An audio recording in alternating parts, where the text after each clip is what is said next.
Good morning, everyone. Today is the fast of Asar B'Tevet. Asar B'Tevet is the first of a series of fasts that remind us about the destruction of the temple. On this day, the king of Babylonia, the Melech Bavel, Nebuchadnezzar, laid siege around the walls of Jerusalem.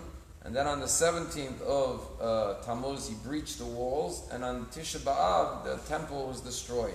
And even though nothing actually occurred today, they just laid siege on the walls. They didn't breach the walls. But once you laid siege on the wall and you don't allow resources to go into the city or out of the city, it was the beginning of the end. It's the beginning of the tragic events. And therefore we fast on this day. And just like the walls were sieged on this day, which led to the breaching, which led to the destruction of the temple, it's a metaphor and a lesson in all of our lives. Every person has walls, or should have walls. The walls are your identity, your values, your principles, where you draw the line, so to speak. Those are your protective walls, where you don't cross over certain boundaries. Certain things are deemed unfit, unacceptable, inappropriate for one. And once those walls are breached, then the person's soul, so to speak, their essence is in danger. And therefore we have to make sure we have strong walls and the walls are not breached.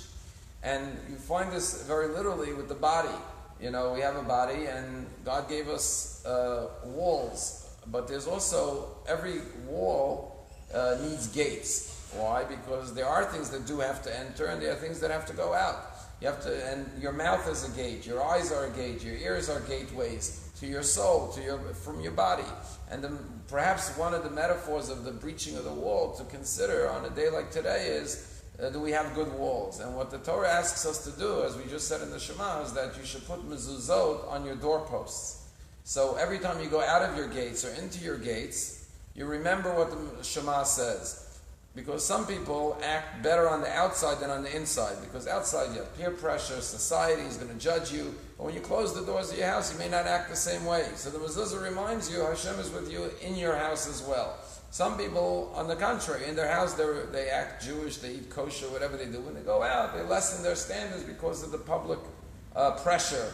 So the mezuzah tells us you have to have gates on your doors, on your walls, but you have to remember when you go in and out of those gates to be consistent with those same values and principles that you live with inside your home. You should take in the street, and what you live with in the street you should bring into your house. You should be consistently good whether you're in or outside of your gates. The saddest part of the day of whether it's today Asar B'Tevet or the 17th of Tammuz is that for most of us we're so far from these events, we're talking about 2,500 years ago, that it's hard to really feel the pain of the destruction of the temple, because it's sort of like you don't even know what you're missing, right? If you never had an experience, if somebody was once living a wonderful life and then he lost that life, they remember what it was like. The generation that witnessed the destruction experienced the temple and then they experienced the loss of it.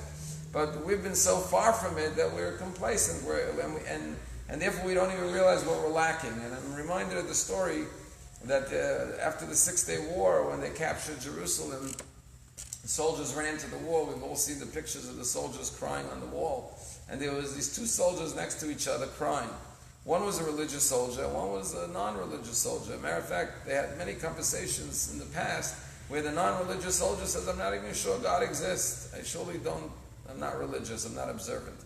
And afterwards, when they were both crying at the wall, the religious soldier turned to the non-one and he said, I know why I was crying, because this Western wall has very deep spiritual, religious significance to me, but why were you crying? And he said to him in Hebrew, Ani bocheh al ma shani lo bocheh. I'm crying over the fact that I don't know how to cry, that I don't have what to cry about. And maybe that's, we have to remember what the temple was like and the state of revealed godliness and how it would be a different world today if we saw and felt Hashem's presence in the world, how people would act differently. Think about all the war, all the violence, all the hatred, all the negativity, all the toxicity we see in our society. All of that would be eliminated if there was a greater revelation and presence of Hashem in the world. And we shouldn't be complacent. These days remind us to keep on praying and keep on hoping for a better world, a world of redemption, a world of Mashiach, a world where the temple will be rebuilt.